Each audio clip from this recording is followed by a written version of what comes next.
Hi, my name is Arthur Robinson Jr. I am the creator of PowerfulInterviews.com. I am a partner of NationalDiversified.com. I want to welcome each and every one of you to this phenomenal video. In this interview, you're going to experience life-changing information that you will not find anywhere else. I have secured an incredible interview with a great friend of mine, successful businessman, the multi-millionaire. His name is David Barnett.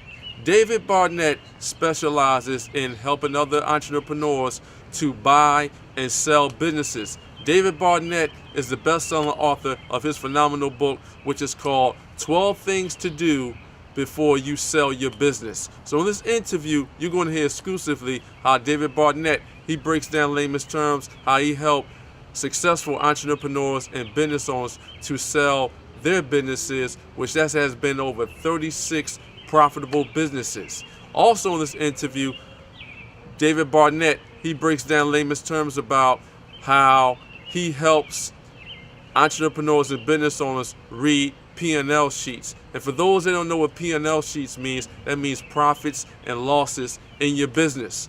Also in this interview, Tom Bilyeu, he breaks down layman's terms about entrepreneurs and business owners. They need to know how to evaluate buying a business for scalability and high growth mode, and much, much more. So remember, this is not BS information. The right information will change your current situation.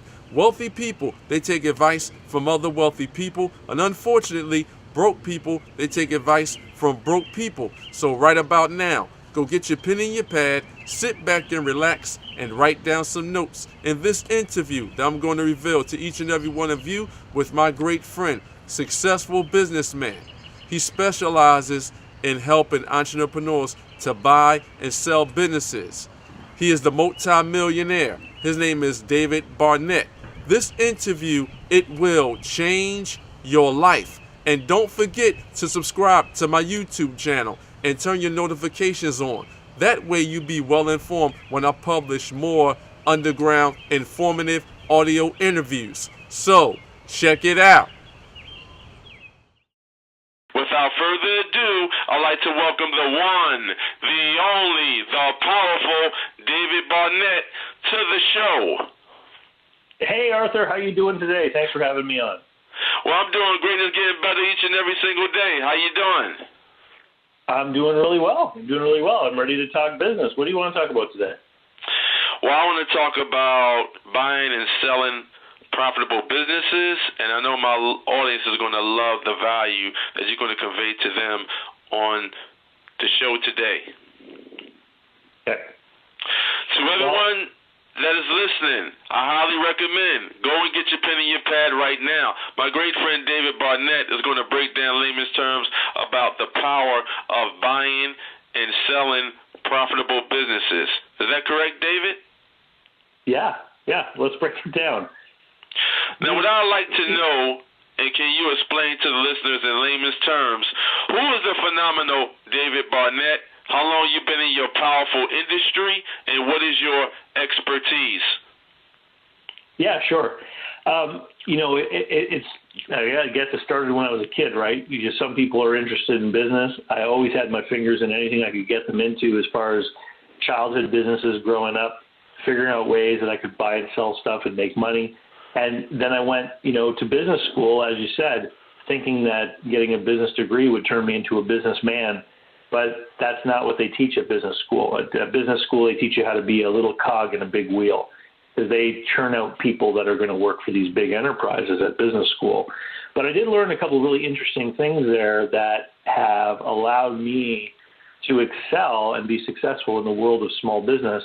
And most of that stuff has to do with finance, cost of capital, understanding rates of return, understanding, what you're doing with the assets that are within a business. And a lot of the times, these kinds of things are outside of the thoughts and ideas of small business owners, who chiefly are people that have a certain technical knowledge, so they're working in a certain field because they know that business. They're trying to serve their customers every day.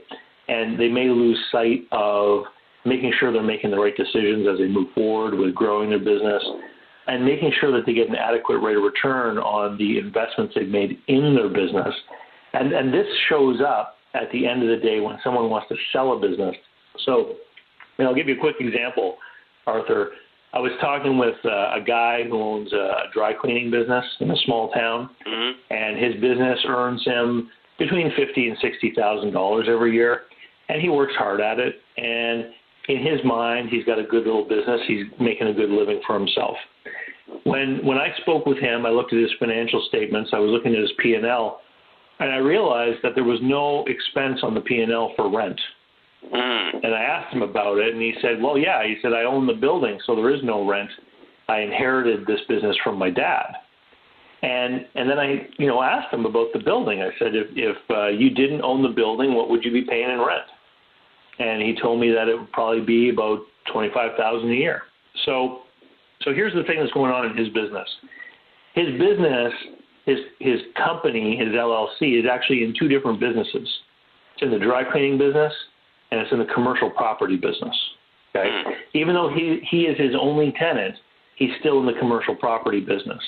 And so, if you ask a real estate appraiser to value a piece of property, what they're going to do is they're going to look at what the rents are in the area. They're going to figure out what kind of income that building should have, and they're going to look at what sort of cap rates or rates of return that people have been demanding in that particular community. And so, if that building should be commanding a rent of $25,000 a year, and the investors in that area demand a rate of return of 10%, it means the building's worth $250,000. Okay, so here's the problem though, is that he's got $250,000 of equity or value tied up in that building, but his building isn't collecting any rent, right? What's happening is that money that the building should have as an income is actually appearing in the bottom as the profit of his dry cleaning business. And he thinks that this is his dry cleaning profit. In reality, the $250,000 tied up in that building is subsidizing the activity of a really poorly run dry cleaning business. Because if that dry cleaning business had to pay a rent of $25,000, guess what? Now it's only earning $25,000 to $30,000 a year. And how many people are willing to pony up cash to buy a little cleaning business that earns $25,000 or $30,000 a year, right? There's not a lot of people that would like to pay money to end up in that position. And so that's what I mean by people don't take a look at the assets that they have, the investments that they have in their business, and demand a rate of return on those assets. I see it all the time across the whole spectrum of businesses, whether it's bigger businesses that keep profits in the business so they don't have to use a line of credit to finance the receivables. Well, let me ask you this, if you can borrow money at the bank on a line of credit, for, 4, 5, 6% interest to finance your customers' receivables, why would you not do that? Why would you keep your own money in the business to save yourself 4, 5, 6% interest when the equity in a small private business should be earning you 25, 30, 40% rate of return, right? So it doesn't make sense. And people make these kinds of nonsensical decisions all the time because they don't understand risk, rates of return, and the value of capital in their own businesses. So those are some of the things that I picked up in business school. When I got out of business school, I started to work for a couple of different sales positions. Then I got into brokering commercial debt. So I used to arrange financing facilities, factoring facilities, operating and capital leases on equipment with businesses. And then I got into the world of business brokerage. And in 3 years, when I had my business brokerage office open, I sold 36 companies for other people.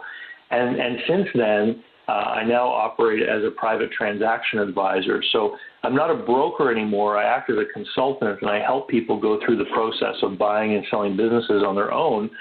And I've probably, worked on over 200 files in the last 3 years since I made the shift in the way my business operates. So I've seen a lot of financial statements. I've talked with a lot of entrepreneurs. I've seen under the hood of a lot of businesses. And some of the biggest and toughest conversations I ever have with people are when I talk with them about their business and I try to help them understand the perspective of a buyer. Because people, when they put their business up for sale, what they're often thinking about is they're thinking about all the blood and sweat and tears that they put into building that business. Mm-hmm. And they're not thinking about the fact that the buyer, the reason they want to buy a business is because they don't want to go through the risk of starting something. Mm-hmm. They're not, the buyer is not an entrepreneur. The buyer is an investor. And when they look at your business, they're looking at how much money they got to put down and what kind of rate of return they're going to earn on their investment. And so it all comes down to the cash flow. And you can put 20 years of hard work into something, and if it doesn't earn a great deal of money for you, it's not going to be worth a great deal of money to a buyer. Wow. This is an incredible interview, and I appreciate you coming on my show today, David.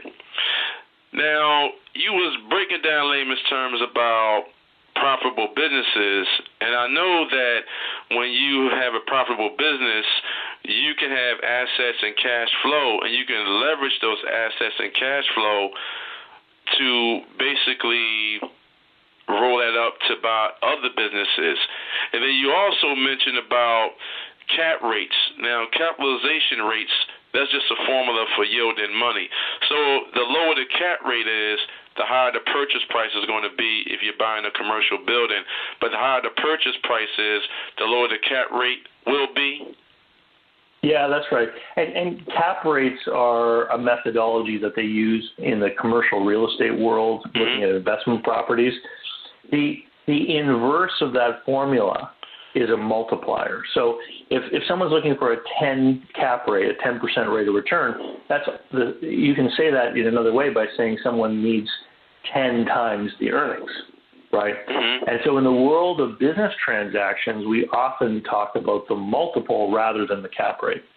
So small businesses, like mom and pop, Main Street type of businesses, probably businesses that do up to about $1 million, $2 million in sales, they're sold on multiples of seller's discretionary earnings. So seller's discretionary earnings is the total cash flow to an owner who works full-time as the manager. And the reason that we use that as the measure of cash flow is because in the small end of the market, the buyers are making an investment, but they're also purchasing themselves a job. Okay, so they want to make an investment, they want to have a business, but they're going to step in and they're going to become the operator.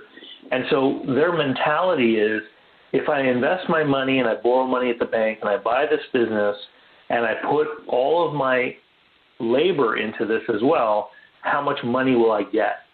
And so they're thinking a little bit differently than the people that are up at the next level. The bigger businesses, they sell on a multiple of EBITDA.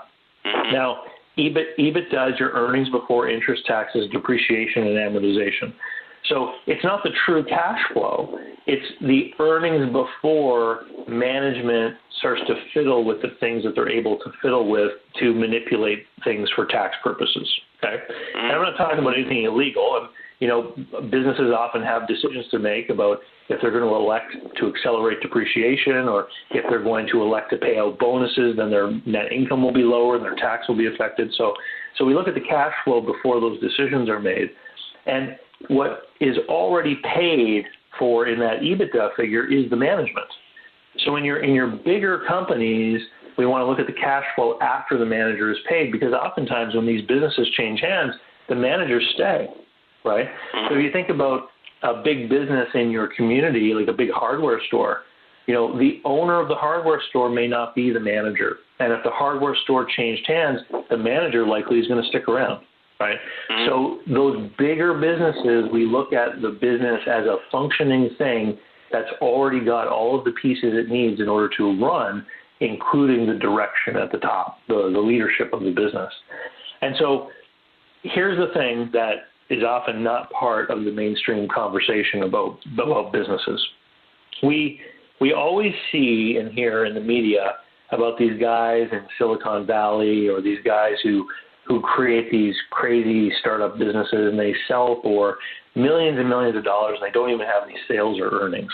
Okay, that is like the Mickey Mantle of baseball.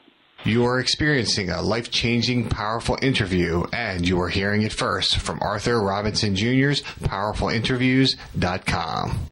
In the world of baseball players everywhere in the world, there was one guy who hit like Mickey Mantle, right? And so it's the same as the music industry. It's the same as basketball, football. You're going to have these one-off amazing characters that are going to succeed beyond everyone's wildest imagination. But everybody else playing those games, they're playing those games and they will never get the big check, right? Mm-hmm. And that's the same thing in the world of business, because most of these small businesses sell for a relatively low multiple of that cash flow. In fact, it's so low that when most business owners are shown what their business is likely going to sell for, they decide they don't want to sell it.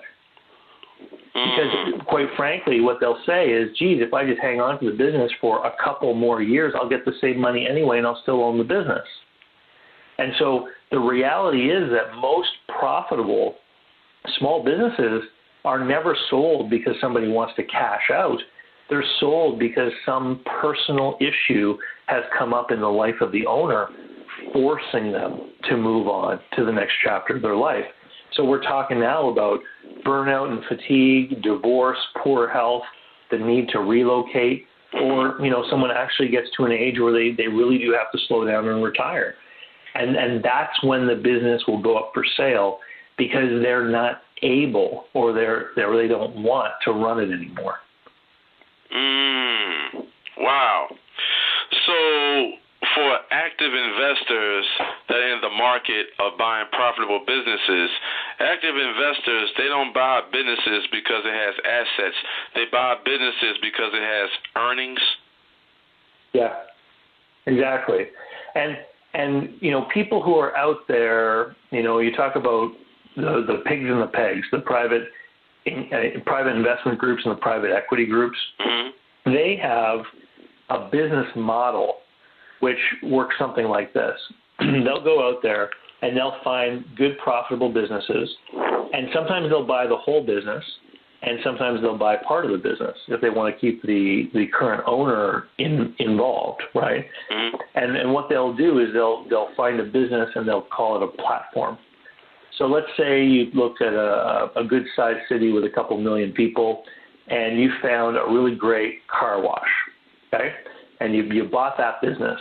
And because it's a small business, you paid 2.5, 3 times cash flow for that business. Now, you put some money into it. You rebrand it. You create new signage, new logos. You put new uniforms on the employees. You really make it into an awesome car wash.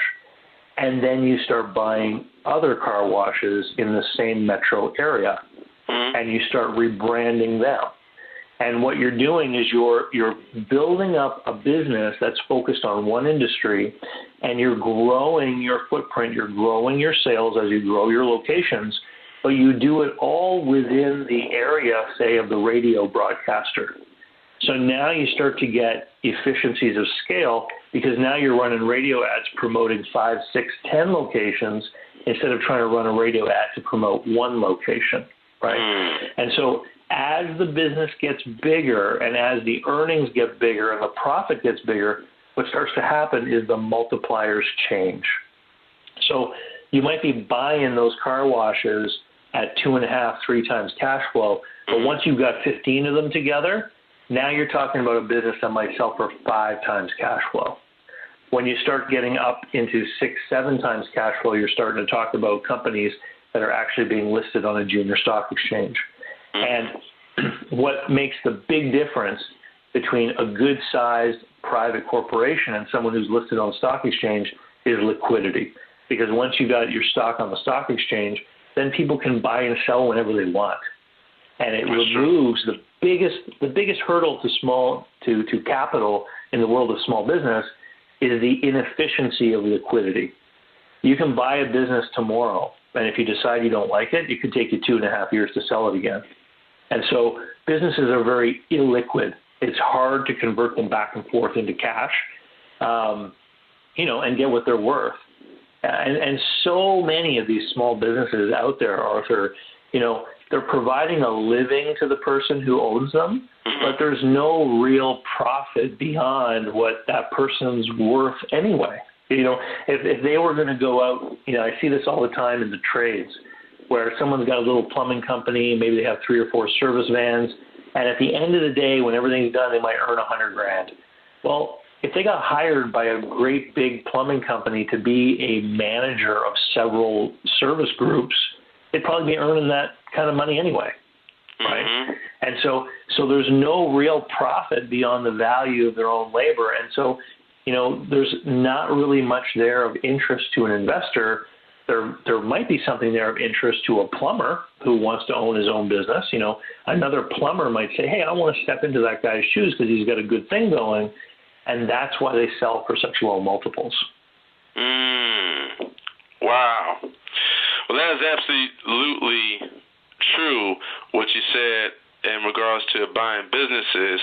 And I know that this economy is shifting right now, and people have to change their mindset from toxic thinking to take action thinking. And we are in the process of going through a $12 trillion transfer of wealth, where it's a lot of baby boomers. They want to sell their businesses, and they're putting them on the market.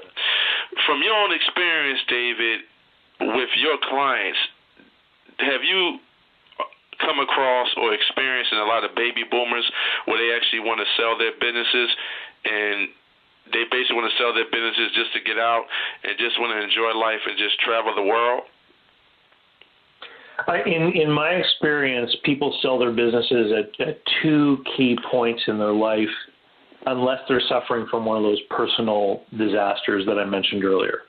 So if someone's really successful and they start a business or they grow a business to the point where it's worth millions and millions of dollars, they'll look at getting out in their early 50s. And the enticement there is that they move to this next chapter in their life where they get to become an angel investor or a venture capitalist, and they're gonna help plant the seeds for the next generation of entrepreneurs. So I've seen this happen many times where people sell out and they'll get, an 8-figure check, okay, somewhere north of $10 million. So they become liquid. They want to start doing investing. If that opportunity isn't there, typically what happens is these guys stay in until their mid-70s. People believe that people retire at 65, and that's not quite true. That's right. Civil servants and people that work for big companies retire at 65. But if you own the business, you're making money, you control your hours, you control what you do, presumably if you've been in there for decades, you enjoy it because you're still going there every day, right? Mm-hmm. So why would you sell it at 65? Why would you give away the golden goose, right? Mm-hmm. So what typically happens is people hang on to them. And they start to sell them in earnest when they get into their mid-70s, when they really do have to start slowing down, when the health concerns start to become more frequent, when they decide, you know what, I really want to go and just start living in Florida all the time. I don't want to commute back and forth. And what's going to have an impact on this is technology. Years ago, if you had a business in the north, right, you had to be there all the time. Well, I know people that have businesses in Canada and in the northern states. They go to Florida. They'll now go for 3 or 4 months in the winter. And guess what? They're still doing their payroll. They're still managing the sales. They can log into the point of sale terminal from Florida. They can watch what's going on in their shop through the little IP-enabled cameras. They can still hold their weekly managers meeting over, teleconferencing like Zoom. So what people are doing is they're using technology to enable this semi-retirement lifestyle, which is further pushing forward the time when they actually will sell the business, because now they can manage things more easily from a remote location. So, I've met a lot of people who are excited about this wealth transfer. In particular, I met a politician who was really excited about this business transfer because he thought it meant that the governments were going to be cashing in on all this money changing hands. And so number one thing, people are keeping their businesses longer. Number two thing, though, and this gets back to our initial conversation, There are a ton of baby boomer businesses out there, Arthur, that I would categorize as zombie businesses. Remember how when I gave the example of the dry cleaner who had the money tied up in the building and it was subsidizing the dry cleaning business? Mm-hmm. There are all kinds of businesses out there owned by baby boomers that have no debts. They've paid off their real estate loans. They've paid off their equipment loans. And they're not getting an adequate rate of return on that capital. And so they've got this dead capital phenomenon in their business where they've got money tied up, which gives no rate of return. I did a video on my YouTube channel about a hardware store in Massachusetts, and we looked at the information that was publicly available, and it was pretty easy to see that this guy who owned the hardware store was making a pretty good living for himself. But if you or I were going to buy the building, buy the inventory, buy the franchise name, and we had to finance all of that, we would never be able to make money owning that business. And so this guy's trying to sell his business. He's been trying to sell it for years. Eventually he ended up closing it, and he's pointing the finger at the millennials saying, you guys are lazy, you don't want to take over my business. And what I showed in the video is I said, no, the problem is you've got a zombie business because you've tied up all this money and you've been perfectly happy getting no rate of return. But if anyone tries to put money together to buy the business, obviously a buyer or an investor or a banker, they need a return on their money. And it's just not there.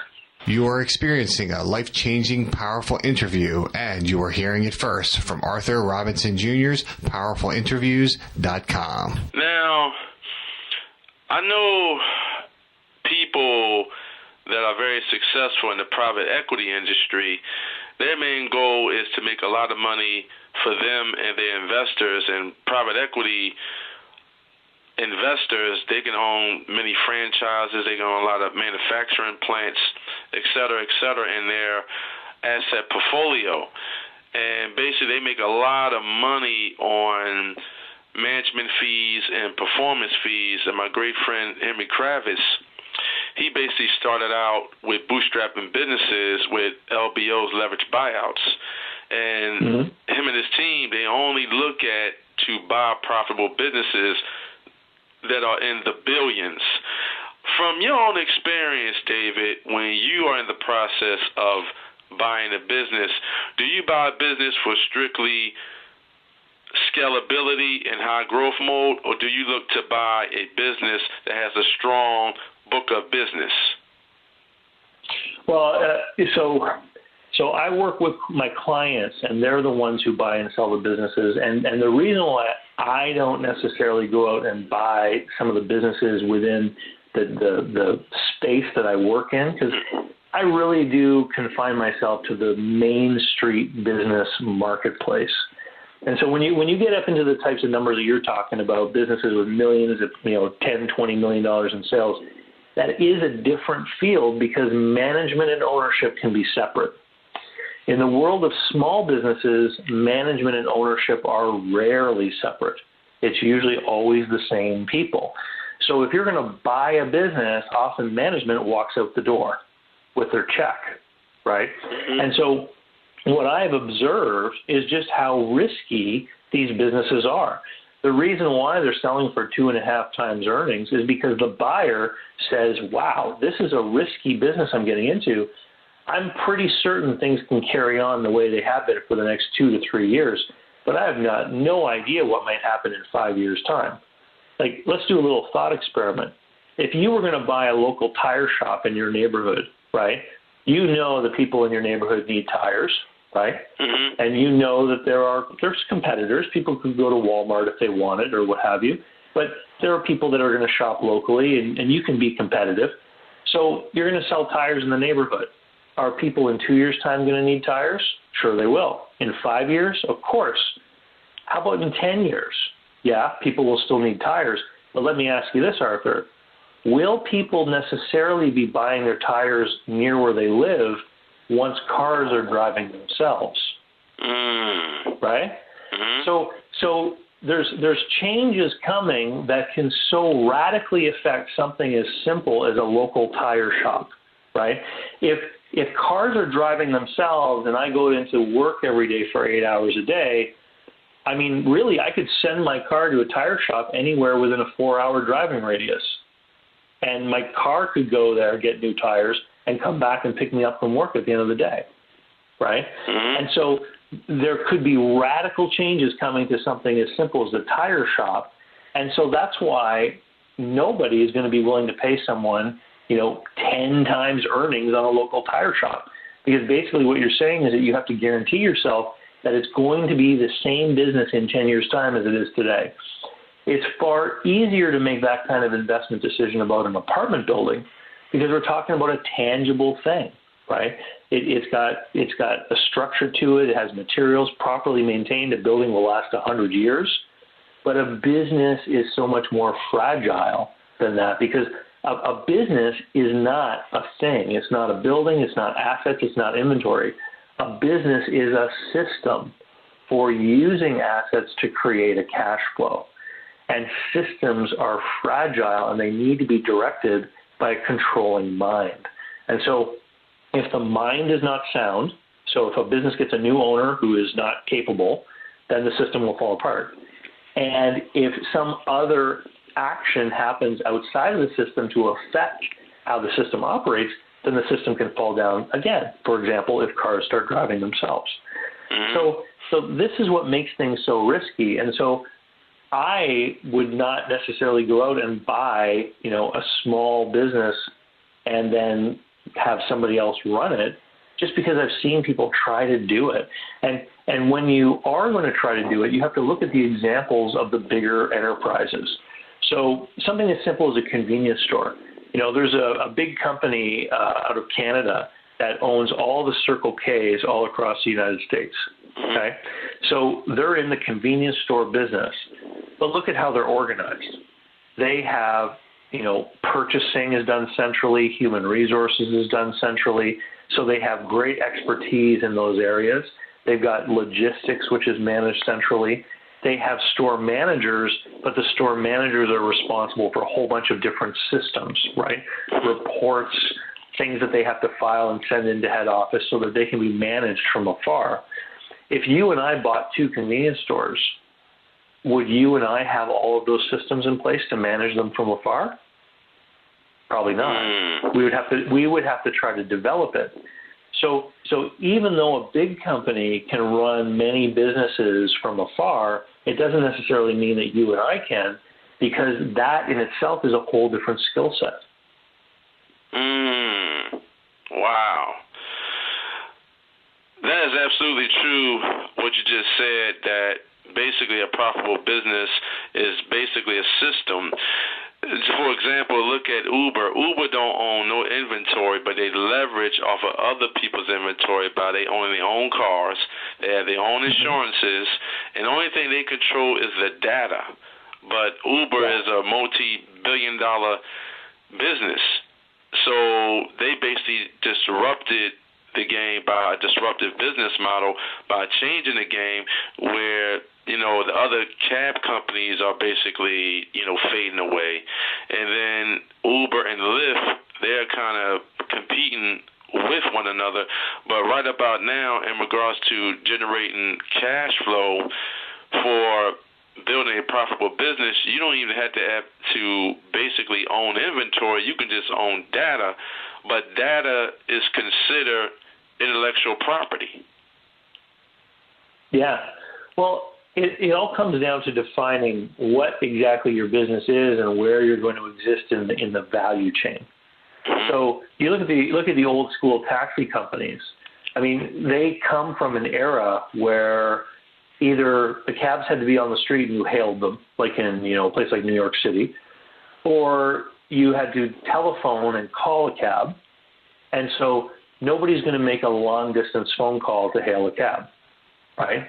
You're thinking 20 years ago, no one's going to pay a long-distance charge to call and hail a cab. So that meant that because the technology was the telephone, that cab companies were local, and they operated locally, and they were all local businesses. And then what you do is you change things radically. You say, you know what? Instead of the telephone, we're going to have the internet. Now you can communicate instantly around the world for free. And so that is the change that allowed Uber to come along. And that's the same kind of change that I'm talking about with the cars that drive themselves and the tire shop. And if you ask any of the actually taking people's stories and just turn them into movies and just put them on a Netflix platform.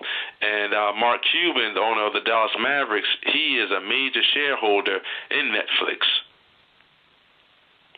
Well, the blockbuster story is a really important story, and it relates to your earlier question about the baby boomers and their businesses. I was talking with a guy who works in economic development for a government agency, and they were saying that they believe they have a problem with, in particular, a lot of rural businesses, like in small towns. And the owners are older, and they're afraid that if these businesses close, that the people who work there are going to lose their jobs, right? That's right. And that's the kind of concern that a government agency might have, right? They're worried about these businesses. And so they want to try to develop a program to help people buy these businesses in the rural communities. And so my response to him was, number one, I talked about the whole zombie business thing. I said, are these businesses even worth buying? Was my first question. But let's think about capitalism. Capitalism is it's the most natural way, I believe, you can have of organizing the economy. Because in the natural world, if we're all just living on little farms ourselves, we're going to compete with each other for the best land. We're going to trade with each other. If your land grows potatoes and my land grows tomatoes better, then you're going to grow the potatoes and I'll trade you for some tomatoes, right? And so people are going to work together. They're going to cooperate. But if you have assets that are no longer useful, what ends up happening is the person who's trying to use those assets, if they can't make money with them, they're going to fail. So Blockbuster failed. Right? They didn't change. They failed. And what happened as a result of that? A ton of really high traffic retail locations were freed up for other people to take over.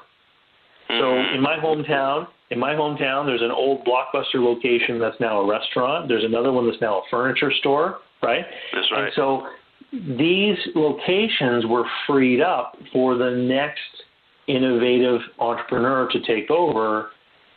Those businesses that are owned by baby boomers that aren't worth owning, when they finally shut down and are liquidated, some young aspiring entrepreneur is going to be able to go in, buy tools, equipment, inventory at a discounted price, and that's going to allow them to establish a more successful start in their business. So the failure of a business is not necessarily a bad thing. Tesla, they're building cars in California in an old plant that was owned by one of the big Detroit automakers. And they decided they didn't want to have it anymore. And so they sold it to Tesla. And now Tesla is going to be doing, all of their innovative new things in this asset that was once part of the older, system of building cars. So, the whole Blockbuster thing, the technology, the change, the innovation, it's all part of this constantly churning thing. And again, that leads you back to the whole idea that businesses are risky because they're systems. And this is why they don't sell for a great multiple of their cash flow, because when that new owner takes over, there's so many things that could go wrong. They need to get in at a reasonable price that's going to ensure that they're able to make money. Otherwise, why would you buy it, right? Why would you buy something that you may not make money at? You are experiencing a life-changing, powerful interview, and you are hearing it first from Arthur Robinson Jr.'s PowerfulInterviews.com. And I know for some active investors, they want to buy profitable businesses that's going to generate cash flow for the now as well as for the long term. Yeah. David, you've been breaking down some powerful information to me and the listeners about buying and selling businesses. Can you explain to the listeners in your own influential way, what is the best advice that you have ever received? The best advice I've ever received is that it's not the price, it's the terms.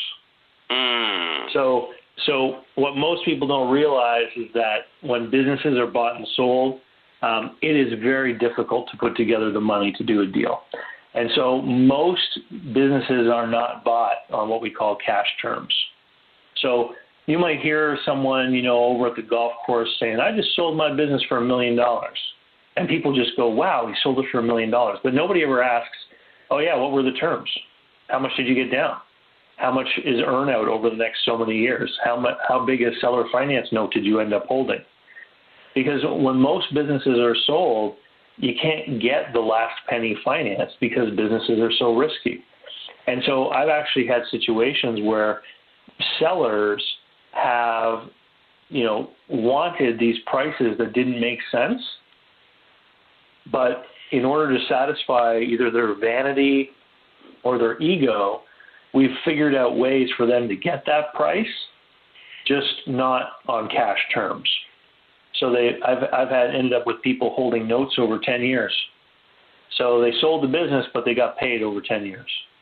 And that was the only way it made sense for the buyer to acquire the business at that price. Wow. David, let's talk about money.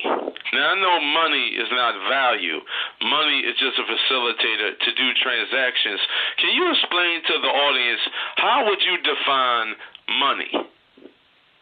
Are you talking about money or are you talking about currency? Money and currency. Well, because they're two different things, right? And, currency in the modern day is debt.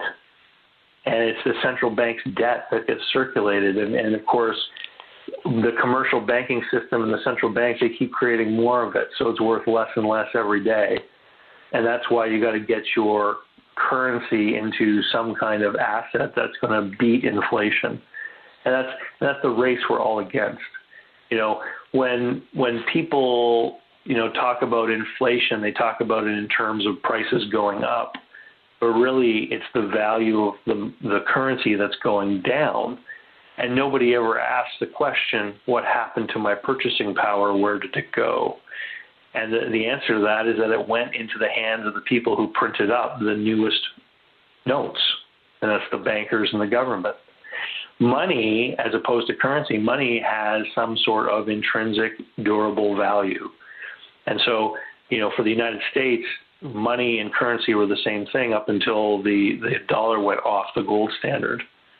And, so to me, that's the difference between money and currency, is money has some sort of intrinsic durable value and currency does not. Currency is always being manipulated by the people who control it. Wow. So money is a byproduct of the value that you uncover? No, money is just the medium of exchange, right? Money is the medium of exchange. And the value that you create in the marketplace, if it really is of value, you're going to be compensated by a flow of money as long as you're able to manage that. And so here's an example. I mean, you can take a little mobile home and you can put some gold faucets in it, and you can improve that sucker like crazy, but nobody's ever going to recognize the value because at the end of the day, it's still a mobile home, right? So you have to create values in ways that are going to be recognized by other people. David, let's talk about the subject of entrepreneur. Now, the word entrepreneur means entreprendre, and it was a Latin word, and it was invented in the 15th century in France. And a gentleman by the name of John Baptist, he invented the word, and over 300 years later, that word still exists, which is entrepreneur. So entre means between, and pantre means to take. So it means to take lower productivity and increase it to higher productivity. Can you explain to the audience, David, how are you increasing your productivity in your businesses? Okay. So the word entrepreneur, the reason why they use that word is because the people that they didn't understand the value created by the entrepreneur. So, to give an example, a fish is caught on the coast of France, and the entrepreneur buys that fish for $1, and then the entrepreneur takes it into Paris and sells it for $2. Okay. Mm-hmm. So when the educated people of the day looked at that, they said, hey, here's this guy in the middle, and he's taking that extra $1. And he stands between the two parties, the fisherman and the person who wants the fish, and he takes an extra $1. He's a taker. But what they didn't understand is that the value of the fish changed based on its location. So the fish was only worth $1 at the seacoast, but it was worth $2 in the city. And so the entrepreneur, he took that $1, but he was able to take it because he increased the value of the fish by moving it from its source to the market. And so if you basically, you have to create value in order to get that differential in price. And so if it only cost the entrepreneur 50 cents to move the fish and he was able to increase the value by $1, then that extra value he produced above his costs, that's his profit. And that's what I mean by the value was recognized by the market. Because the fish was worth $2, he made his 50 cents because he added value by solving a problem, which was that the person in Paris who wanted to buy fish couldn't because the fish was at the coast. And at the heart of everything, entrepreneurship is about solving problems and taking problems away from people.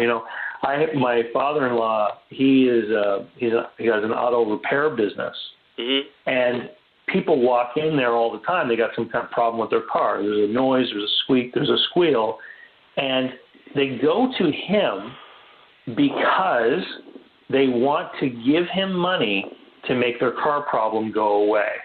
That's true. Right? Everybody knows that if you go to the auto place that it's going to cost money, right? And so if you didn't want to spend money, you wouldn't go. So the reason why people go is because they want the car problem to go away, and they know that they're going to trade money for the removal of that problem.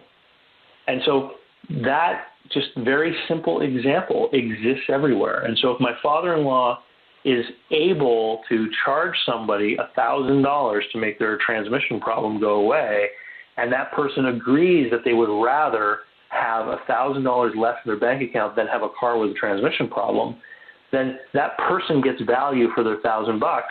And if my father-in-law can fix the car problem for $800, well, then he gets to keep that piece, and that represents the value he was able to create by being in business at that convenient location with those convenient hours that allowed that person to do business and trade their $1,000 to get rid of the car problem. You are experiencing a life-changing, powerful interview, and you are hearing it first from Arthur Robinson Jr.'s PowerfulInterviews.com. David, can you explain to the audience what inspired you to write your best-selling book, 12 Things to Do Before You Consider Selling Your Business? Well, that's easy. Everyone that I was meeting who was trying to sell their business were all doing the same things wrong. And over and over again, I would have to repeat myself and say, geez, I wish you had come here 2 years ago. I would have told you this, or I would have told you that to help you improve the business. But, most people, when they got to me, they were already being pressured by a personal problem. They needed to sell their business because they had to move on. They didn't have time to make those changes that would have made their business more marketable or more easy to sell. And so I wrote the book just to try to get it out there so that if people have a business, they can start thinking about the end. People, when they get into business so often, Arthur, they're thinking about getting money to pay their bills. They're thinking about their own cash flow. They're thinking about earning a living. Very few people start a business with the end in mind, with an idea of how they're going to get out of the business. And it is important to have that understanding, because understanding how you're going to get out of business is going to inform the decisions you make along the way. I already alluded to the fact that financing is a huge problem for buyers, right? It's difficult to get the money to buy a business. So if you knew that you were going to sell your business one day and you needed to buy a truck, let's say, to operate in your business, you've got many choices. You can borrow money at the bank to buy the truck. You can maybe lease the truck, etc. Well, if you know that you're going to sell your business one day, one of the questions that you'd be asking at the bank and at the leasing company is, can this liability be assumed by someone else? So if the banker says, no, it can't be assumed by anyone else, but the leasing company says, yeah, it can be assumed by somebody else, then if you did the lease, what you would be doing is you would be building in a source of financing into your business to help the buyer make the purchase. Because then if you decided to sell the business the next year, the buyer could simply take over the lease as a form of payment to you. Because if you've got cash in your hand, you would have to pay out the lease to give them clear title on the truck. Well, them taking over the lease is just as good as cash in your hand. So knowing how you're going to get out of your business, knowing what the end is going to look like, is going to help you make smarter decisions as you operate the business and make it easier for that person who ultimately is going to take it over from you. Here's another bonus tip. I hope this exclusive, powerful interview helped you fully understand on how you can actually evaluate and buy profitable businesses and selling your own business. My great friend, successful businessman, multi-millionaire, David C. Barnett. David C. Barnett was actually a business broker, and he actually helps entrepreneurs and active business owners on how they can actually buy and sell profitable businesses. David is the best-selling author of several books. The first book that I love the title, which is called 12 Things to Do Before You Consider Selling Your Business, and his other phenomenal book, which is I love the title, is called How to Sell My Own Business. So in this interview, you're going to hear exclusively how David Barnett, he breaks down in layman's terms about what you are doing with the assets in your business. They have to be extremely profitable and scalable if you want to grow to the next level. David Barnett, he also breaks down in layman's terms in an exclusive interview about P&L sheets. And for those that don't know what P&Ls mean, that means profit and loss statement. And that is extremely important, where you should know about the profits in your business and the losses that you are accumulating in your business on a consistent, regular basis. David Barnett, he also breaks down layman's terms in this exclusive interview about how he has helped and sold 36 profitable companies for other entrepreneurs and business owners. David Barnett, he also breaks down layman's terms about when investors buy profitable businesses, they are buying them as active investors.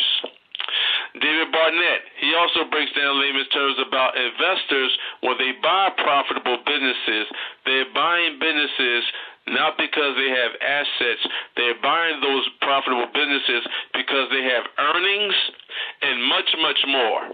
If you want to learn more about business, marketing, advertising, copyright, how to invest in real estate, how to scale your business, how to grow your business, how to hire the right employees, or how to live a healthier life, you can contact me directly at 215-490-2516. That's area code 215-490-2516, or you can email me at arthurrobinson18@yahoo.com. That's Arthur, ARTHUR, Robinson, ROBINSON18@yahoo.com. And I highly recommend listen to this exclusive interview over and over and over again so it can reinforce your learning. Once again, my name is Arthur Robinson Jr., and I highly recommend send this interview out to your strategic alliances and your business partners so they can elevate their mindsets on how they can buy and sell a profitable business. David Barnett is extremely expert when it comes to buying and selling businesses, and you can go to his website at davidcbarnett.com. That's David, D-A-V-I-D, C, Barnett, B-A-R-N-E-T-T.com. He has incredible content that can take your mindset and your business to a whole nother level. Once again, my name is Arthur Robinson Jr. Thank you, and thanks for listening. Thank you for listening to Arthur Robinson Jr. from PowerfulInterviews.com, your #1 resource for life-changing information you won't find anywhere else. Check out our blog for weekly updates and new powerful interviews. For more information or to contact Arthur, send an email to info@powerfulinterviews.com. That's info@powerfulinterviews.com.